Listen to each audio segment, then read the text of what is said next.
Hi, my name is Divyansh Sharma. Welcome to IGCPS। कल मैंने दो स्टूडेंट्स से एक कॉमन सवाल पूछा। सवाल था व्हाट इज इंजीनियरिंग। जो फर्स्ट स्टूडेंट है वो क्लास 8th में पढ़ता है और जो सेकंड स्टूडेंट है वो क्लास 10th में पढ़ता है। तो फर्स्ट स्टूडेंट ने आंसर किया कि सर इंजन्स से रिलेटेड होता होगा कुछ इंजीनियरिंग। दूसरे स्टूडेंट ने आंसर किया कि सर हमने इलेक्ट्रिसिटी वाला चैप्टर पढ़ा है, तो क्लास 10th में वो चैप्टर आया है, तो इंजीनियरिंग में कुछ इलेक्ट्रिक सर्किट का कुछ होता होगा सर। इससे मुझे समझ में आया कि क्लास 9th 10th, अभी मैं 8th से वो स्टूडेंट 9th में जाएगा तो 9th की बात करूँ, 9th और 10th में हमें ये पहचानना बहुत जरूरी है, ये जानना बहुत जरूरी है कि अगर हम आगे इंजीनियर बनना चाहते हैं, एक डॉक्टर बनना चाहते हैं, हम IAS बनना चाहते हैं, हम आर्मी ऑफिसर बनना चाहते हैं, तो हमें एटलीस्ट ये पता हो कि एक्चुअली में व्हाट इज दैट प्रोफेशन, वो प्रोफेशन क्या है। तो आज इस वीडियो में मैं बात करूंगा व्हाट इज इंजीनियरिंग। ये वीडियो सारे स्टूडेंट्स के लिए इंपॉर्टेंट है, चाहे आप क्लास 6th के स्टूडेंट हो चाहे क्लास 12th के स्टूडेंट हो, क्योंकि जो मैं आपको बताऊंगा आज वो शायद आपको नहीं पता होगा, राइट। तो इस वीडियो को एंड तक देखिएगा और अपने सभी फ्रेंड्स के साथ शेयर कीजिएगा जिनको ये जानना था कि व्हाट इज इंजीनियरिंग, ये पहचानना था कि एक्चुअली में इंजीनियरिंग होता क्या है। अगर आपको ये पता चल जाए कि इंजीनियरिंग होता क्या है, तभी तो आप एक ड्रीम बना पाओगे एक इंजीनियर बनने का, क्योंकि हमारे माइंड में मिसकंसेप्शंस होते हैं जिसकी वजह से हम गलत स्टेप ले लेते हैं। सो डिस्कस करते हैं। पहले कुछ डेटा आपको दिखाऊंगा और उस पर बात करूंगा। 2019 की बात करूं तो लगभग 30 लाख स्टूडेंट्स ने क्लास 12th का बोर्ड एग्जाम दिया था। एक नेशनल टेस्टिंग एजेंसी होती है NTA, उनके अकॉर्डिंग 9,35,741 स्टूडेंट्स ने जेई मेंस 2019 के लिए रजिस्टर किया। अब जेई मेंस क्या होता है, तो 12th के बाद एक एंट्रेंस एग्जामिनेशन होता है। अगर आप उसको क्लियर कर लेते हो तो आप इंजीनियरिंग कॉलेजेस में एडमिशन ले सकते हो, डिपेंडिंग अपॉन आपने कितना स्कोर किया है, राइट। तो 9,35,741 स्टूडेंट्स ने 2019 में जेई मेंस के लिए रजिस्टर किया, राइट। तो ऐसा होता है कि कोई स्टूडेंट ने ड्रॉप कर लिया तो वो भी इस साल देने वाला है, तो इसलिए लगभग ये जो रजिस्ट्रेशन का नंबर है ये लगभग 10 लाख के अराउंड पहुंच गया, या एटलीस्ट इन्हें 9 लाख ही ले देते हैं। एक और डेटा देखते हैं। 14,10,755 स्टूडेंट्स अपीयर्ड फॉर नीट। तो जिस तरीके से आपको अगर इंजीनियरिंग में जाना है, तो आप जेई मेंस देते हो, लेकिन अगर आपको मेडिकल वाले फील्ड में जाना है, आपको एक डॉक्टर बनना है, तो आप नीट देते हो। और 14 लाख स्टूडेंट्स ने लगभग नीट दिया। इससे क्या पता चलता है? इससे ये पता चलता है कि क्लास 12th के बाद साइंस स्ट्रीम के जो दो मेन एस्पेक्ट्स हैं, दैट इज मेडिकल फील्ड और नॉन मेडिकल फील्ड, उसमें at least averagely 10 lakh students appear होते हैं। आपको ये जान के बड़ी हैरानी होगी, या आपको पता भी होगा कि इसमें से कुछ ही 1000 स्टूडेंट्स होते हैं जो प्रेस्टिजियस कॉलेजेस में एडमिशन ले पाते हैं। बाकी स्टूडेंट्स जो है वो अलग अलग या तो प्रोफेशन में चले जाते हैं या फिर अलग अलग प्राइवेट कॉलेजेस, टियर 2 टियर 3 छोटे कॉलेजेस में एडमिशन ले लेते हैं। लेकिन जो बेस्ट कॉलेजेस होते हैं उनमें फर्स्ट 20,000 स्टूडेंट्स इंजीनियरिंग में एडमिशन ले पाते हैं। अब देखो, हमारा सिलेक्शन क्यों नहीं हो पाता, हम किसी एंट्रेंस एग्जाम को क्लियर क्यों नहीं कर पाते, उसका सबसे बड़ा रीजन ये होता है हम प्रॉपरली पैशनेट नहीं होते उस प्रोफेशन को लेके। मैंने ये तो देख लिया कि मेरा फ्रेंड इंजीनियरिंग की प्रिपरेशन करना चाहता है और उसको देख के मैंने भी एम बना दिया। मैंने ये तो देख लिया कि अगर 90% मार्क्स आते हैं 10th में तो मोस्टली बच्चे साइंस स्ट्रीम लेते हैं, लेकिन मुझे ये नहीं पता कि मैं साइंस स्ट्रीम लेके या मैं इंजीनियरिंग ऑप्ट करके क्या करने वाला हूँ। तो आपको समझाता हूँ आज मैं कि व्हाट इज इंजीनियरिंग। एटलीस्ट इस वीडियो के बाद आपको ये क्लियर हो जाएगा कि इंजीनियरिंग क्या है। आप फिर डिसाइड कर सकते हैं कि क्या आप इंजीनियरिंग वाले करियर ऑप्शन को चूज करना चाहते हैं कि नहीं करना चाहते हैं। अगेन, इसमें भी आपको मैं एग्जांपल्स के थ्रू ही समझाऊंगा। नॉर्थ ईस्ट दिल्ली में ओल्ड वजीराबाद ब्रिज था। एक ऐसा ब्रिज था जिसमें बहुत ज्यादा ट्रैफिक जाम होता था, लगभग 2 घंटे 3 घंटे तक बसेस एक ही जगह पे खड़ी रहती थी। इसकी वजह से ट्रैफिक का बहुत ज्यादा इशू था वहां पे। लोग, आप इस स्क्रीन में ही देख रहे हैं कि किस तरीके से इतने सारे लोग यहाँ पे वेट कर रहे हैं कि कब गाड़ियां आगे बढ़ेंगी और वो अपनी गाड़ी को आगे बढ़ाएं। इसको सॉल्व करना था। इसको सॉल्व करने के लिए कुछ लोग आए और उन्होंने सोचा कि इसको कैसे सॉल्व कर सकते हैं। तो पैरेलली इसी के साइड में सिग्नेचर ब्रिज नाम का प्रोजेक्ट आपने सुना होगा, वो स्टार्ट किया गया लगभग 2010। आज अगर हम सिग्नेचर ब्रिज को देखें तो सिग्नेचर ब्रिज कुछ इस तरीके से दिखता है, अगर आप देख पा रहे हो कुछ इस तरीके से सिग्नेचर ब्रिज दिखता है। यानी कि हुआ क्या, हमारे पास एक प्रॉब्लम स्टेटमेंट थी ट्रैफिक, उसका सोल्यूशन आया ब्रिज। अभी मैं सिर्फ एग्जांपल दे रहा हूँ। इनको देने वाले कौन थे, तो आर्किटेक्ट रतन जे बाटली बॉय, इंजीनियरिंग डिजाइन जो दिया वो वर्जरमैन, टेंसा इंडिया, कॉन्स्ट्रूमा कंसल्टेंसी। इन्होंने मिलके आर्किटेक्ट और इंजीनियरिंग डिजाइन, ये क्या है, ये एजेंसीज हैं, ये लोग हैं जो कि काम कर रहे हैं आर्किटेक्चर वाले फील्ड में और इंजीनियरिंग डिजाइन वाले फील्ड में, जो कि इस तरीके के सॉल्यूशंस देते हैं, ब्रिजेस टाइप के सॉल्यूशन देते हैं।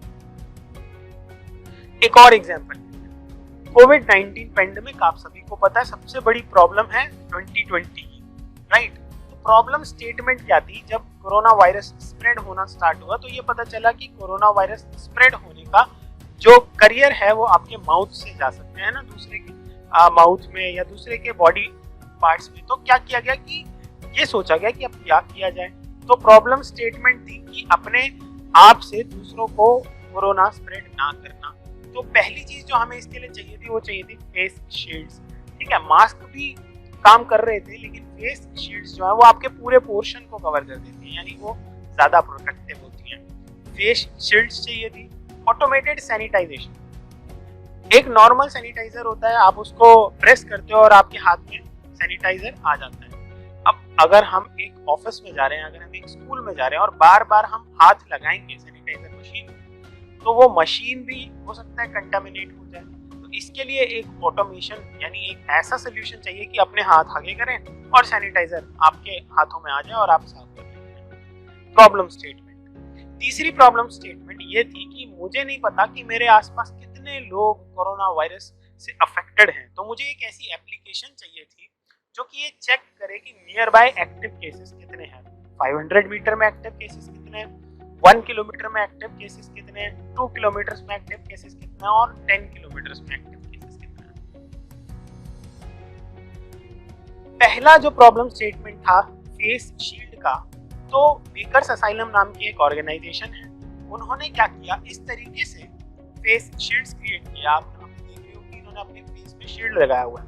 अब इस शील्ड को बनाने के लिए 3D प्रिंटिंग का यूज किया गया ताकि एक क्लैंप टाइप बना दिया जाए जिसमें कि ये शील्ड की जो शीट है वो फोल्ड हो सके, फोल्डेबल शीट हो। एक स्ट्रिप लगा दी जिससे कि ये डिसाइड कर लेंगे कि इसके हेड साइज के अकॉर्डिंग इसको लेना है, और स्ट्रिप से आप हेड साइज को एडजस्ट कर सकते हैं, जैसे कि बेल्ट से आप अपनी वेस्ट साइज के हिसाब से एडजस्टमेंट करके लगाते हैं। तो 3D प्रिंटिंग का यूज करके एक फेस शील्ड का सोल्यूशन किसने दिया, मेकर्स असाइलम ने दिया, राइट। ऑटोमेटेड सैनिटाइजेशन का जो सोल्यूशन था वो काफी कंपनीज ने दिया। इन्होंने क्या किया कि एक ऐसी मशीन डिजाइन कर दी, आप हाथ आगे करो सैनिटाइजर आ जाएगा, आपके हाथ सैनिटाइज हो जाएंगे। एक मशीन का एग्जांपल ये है, एक मशीन ये बिल्कुल DIY मतलब घर पे बनाई हुई एक मशीन है जो इन्होंने घर पे बनाई है, और उसमें आप हाथ आगे करोगे तो सैनिटाइजर आपके हाथ में।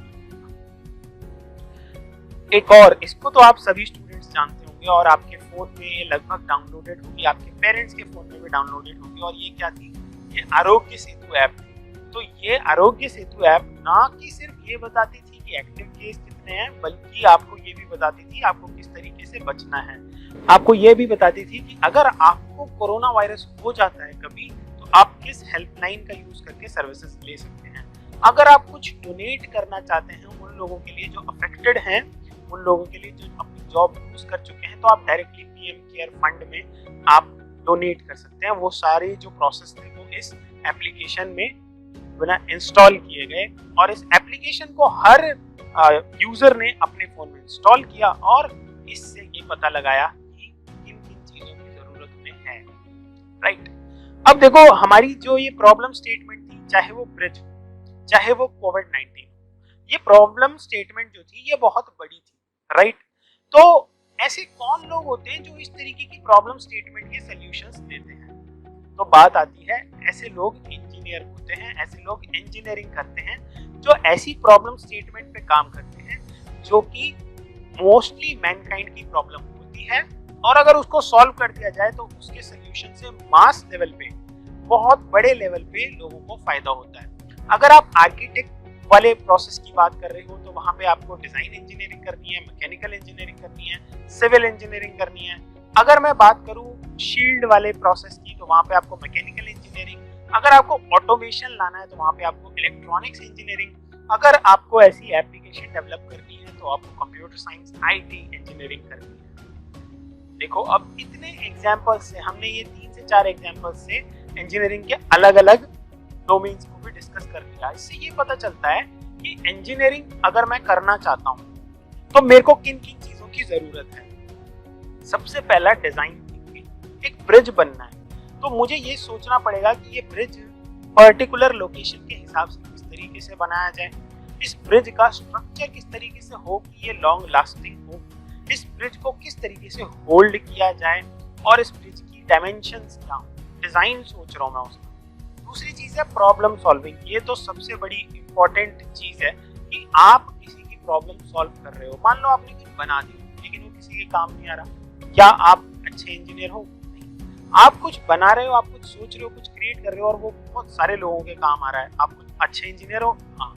तो problem solving, critical thinking. Critical thinking का मतलब है किसी चीज को बहुत ही गहराई से सोचना, राइट। एक छोटा सा एग्जांपल और लेता हूँ कि अगर आपको घर बनवाना है तो नॉर्मली क्या होता है, मिस्त्री आते हैं और आपका घर बनता है, राइट। उनके साथ कुछ हेल्पर्स आते हैं, मेसन्स के साथ कुछ हेल्पर्स आते हैं, वो हेल्प करते हैं और धीरे धीरे करके आपका घर बनाते हैं। अगर ये घर छोटा है तो आपको कुछ मेसन्स की और आपको हेल्पर्स की ही जरूरत है। लेकिन अगर आपको एक बिल्डिंग खड़ी करनी तो सबसे पहले एक डिजाइन करने वाला एक इंजीनियर आएगा, ठीक है, जो आर्किटेक्चर की पढ़ाई कर चुका होगा। उसके बाद वो ये देखेगा कि मैं किस तरीके से बनाऊं, इसे अर्थक्वेक प्रूफ भी बनाना है, मुझे इसे स्ट्रॉन्ग भी बनाना है, इसकी जो बेस है उसको भी मजबूत करना है, इसमें पिलरिंग भी बहुत अच्छी करनी है। तो वहां पे क्रिटिकल थिंकिंग की जरूरत है। यानी हम आज से 10 साल बाद की भी सोच रहे हैं कि अगर मैं ये प्रोडक्ट बना रहा हूँ तो ये 10 साल 15 साल तक चल जाए। एक बिल्डिंग बनाना, ब्रिज बनाना, एप्लीकेशन बनाना, मास्क बनाना, शील्ड बनाना, दीज आर प्रोडक्ट्स। तो एक इंजीनियर प्रोडक्ट डेवलपमेंट करता है इंपॉर्टेंटली।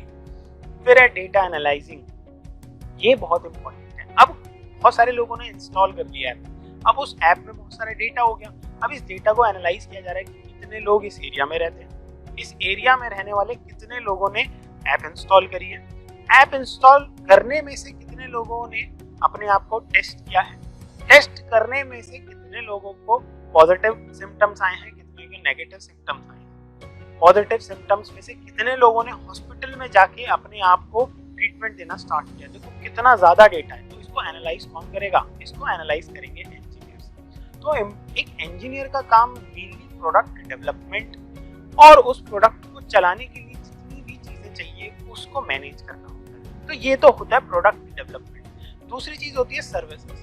अब मान लो कि वो प्रोडक्ट बन गया, वो एप्लीकेशन बन गई, अब उस एप्लीकेशन में डेटा आता जा रहा है, वो एप्लीकेशन हैवी होती जा रही है। किस तरीके से उस एप्लीकेशन का बैक एंड मजबूत करें, है ना। आपके घर में आज 3 सदस्य, तो आप एक सिंगल स्टोरी बिल्डिंग में रह सकते हो। आपके घर में 50 सदस्य हैं तो स्टोरी लगेगी, आपको कम से कम 5-6 स्टोरी की बिल्डिंग में रहना पड़ेगा। यानी कि जैसे जैसे यूजर्स बढ़ते जाते हैं वैसे वैसे आपको अपनी बिल्डिंग को बढ़ाना पड़ेगा। तो ये भी कौन करेगा? ये भी इंजीनियर्स करेंगे। वो ये देखते हैं कि हमारी सर्विसेज जो हम प्रोवाइड कर रहे हैं, क्या वो सर्विसेज लोग अच्छे तरीके से यूज कर पा रहे हैं? अगर कर पा रहे हैं तो ठीक है, और अगर नहीं कर पा रहे तो आगे किस तरीके से हम उनकी सर्विसेज को इम्प्रूव कर सकते हैं। इसके अलावा इंजीनियरिंग करने वाले लोगों का जो काम होता है वो दूसरों को गाइड करना भी होता है। गाइड किस तरीके से कर सकते हैं? जैसे कि मान लो मैं एक इंजीनियर हूँ, मैंने इलेक्ट्रॉनिक्स एंड कम्युनिकेशन इंजीनियरिंग करी है। मैं क्या कर रहा हूँ? मैं स्टूडेंट्स को पढ़ा रहा हूँ। मैं स्टूडेंट्स को पढ़ाने के लिए डिजिटल टूल्स का यूज कर रहा हूँ। मैं वीडियो एडिटिंग पे काम करता हूँ, राइट। मैं यूट्यूबर हूँ, राइट। मैं अलग अलग छोटे छोटे प्रोजेक्ट्स बनाता हूँ। मैं स्टूडेंट्स को कोडिंग सिखाता हूँ। अगर मैंने इंजीनियरिंग नहीं करी होती तो क्या मैं ये कर पाता? नहीं। हो सकता है मैं नॉर्मल पढ़ाई से आपको नॉर्मली आपका एकेडमिक करिकुलम तो कंप्लीट करवा देता, लेकिन क्या मैं आपको एक्स्ट्रा नॉलेज दे पाता? नहीं दे पाता। Here engineering comes. So in order to guide others, in in order to mentor students, teach students effectively with the help of practical learning, with the help of digital learning, one needs to do engineering. इसके अलावा भी there are much more fields and options to create and design. बहुत सारे fields हैं जो कि मैंने discuss नहीं करे, जैसे कि आपका एरोस्पेस इंजीनियरिंग, एरोनॉटिकल इंजीनियरिंग हो गया। ये भी बहुत सारे फील्ड्स हैं जो मैंने डिस्कस नहीं करे, क्योंकि अगर इनको डिस्कस करने लगूंगा तो बहुत ज़्यादा टाइम निकल जाएगा। मेनली मैं ये समझाना चाहता था कि एक इंजीनियर बनने के लिए सबसे पहले आपके अंदर पैशन होना चाहिए, आपकी मैथमेटिकल कैलकुलेशंस जो है वो काफ़ी अच्छी होनी चाहिए, आपको साइंस पढ़ने में, साइंस के इन्वेंशंस का यूज़ करके प्रोडक्ट बनाने में, प्रोडक्ट बनाने के बाद सर्विस देने में इंटरेस्ट बहुत होना चाहिए। अब आप कहोगे कि सर 9th-10th में ये सब कैसे पता चलेगा? तो 9th-10th में ये सब ऐसे पता चलेगा कि आप ये जानो कि आपको सोशल साइंस पढ़ते वक्त ज़्यादा मजा आता है या आपको साइंस और मैथमेटिक्स पढ़ते वक्त ज़्यादा मजा आता है, पहला प्रोसेस। दूसरा, आप साइंस और मैथमेटिक्स पढ़ते वक्त सिर्फ किताबों में ही रहना चाहते हैं या आप उनको यूज करके कोई प्रोडक्ट बनाना चाहते हैं, है ना? जैसे कि मान लो मैंने अल्ट्रासोनिक्स पढ़ लिया, तो क्या मैं अल्ट्रासोनिक सेंसर भी देख रहा हूँ? क्या मैं उसको इलेक्ट्रॉनिक्स के साथ इंटीग्रेट करने का भी सोच रहा हूँ? क्या मैं एक डिवाइस बनाने का सोच रहा हूँ जो दूसरों की हेल्प कर सके? अगर मेरा दिमाग इस पोजीशन में जाता है, क्या मैं डिजिटल कंटेंट से बहुत ज़्यादा इंस्पायर्ड हूँ? गेमर्स भी इंजीनियर होते हैं, जो गेम डेवलपमेंट करते हैं वो भी इंजीनियर होते हैं। इस लॉकडाउन में लूडो नाम की एक एप्लीकेशन है जो बहुत चल रही है, बहुत सारे लोग उसको इंस्टॉल कर रहे हैं, वो भी एक इंजीनियर ने बनाई है और बहुत आपको जान के खुशी होगी वो एक इंजीनियर ने बनाई है जो कि इंडियन है। तो game development also comes as a part of engineering, जहाँ पे आप कोडिंग सीखते हो और कोडिंग के बाद आप एंड्रॉइड डेवलपमेंट, iOS डेवलपमेंट और उसके बाद आगे प्रोसेस में जाते हो जिससे गेम।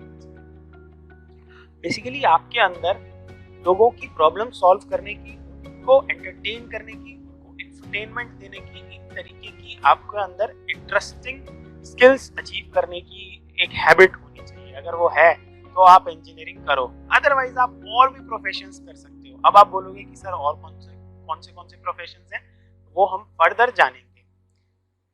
अब आप ये अपने आप से पूछ सकते हो कि do you want to become an engineer? क्या आप एक इंजीनियर बनना चाहते हो? ये सारी चीजें सोचो। अगर बनना चाहते हो तो इनकी तरफ इंटरेस्ट बढ़ाओ, साथ के साथ पढ़ाई को भी पूरा रखो।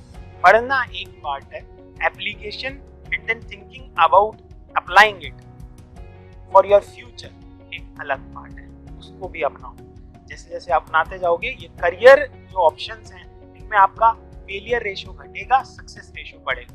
भाई जो मेरा मन है अगर मैं वही करूँ, क्या मैं फेल होऊंगा? इसके चांसेस कितने हैं? बहुत कम है। जो मेरा मन नहीं है मैं वो कर रहा हूँ, क्या मैं फेल होऊंगा? इसके चांसेस कितने हैं? बहुत ज्यादा है। तो वो करो जो आपका मन है, लेकिन उसमें बहुत ज्यादा नॉलेज नहीं। सो इस वीडियो के लिए इतना ही, आगे और डिस्कस करेंगे। आपके जो डाउट्स हैं वो आप कमेंट सेक्शन में मेंशन कर सकते हो। इसके साथ साथ ये भी डिस्कस करेंगे कि इंजीनियरिंग करने के लिए कौन कौन से कॉलेजेस हैं इंडिया में, बेस्ट, इंडिया के बाहर कौन कौन से कॉलेजेस हैं, इंजीनियरिंग करने के बाद एक इंजीनियर कितना अर्न कर सकता है, या कौन कौन से ऐसे फील्ड हैं जिसमें मैक्सिमम अर्निंग हो सकती है। ये सारी चीज़ें हम डिस्कस करने वाले हैं और साथ में और भी प्रोफेशंस को डिस्कस करने वाले हैं। So be with me, do watch this video and share it with your friends, right? And do comment what you think about engineering or what are your doubts after watching this video. Thank you.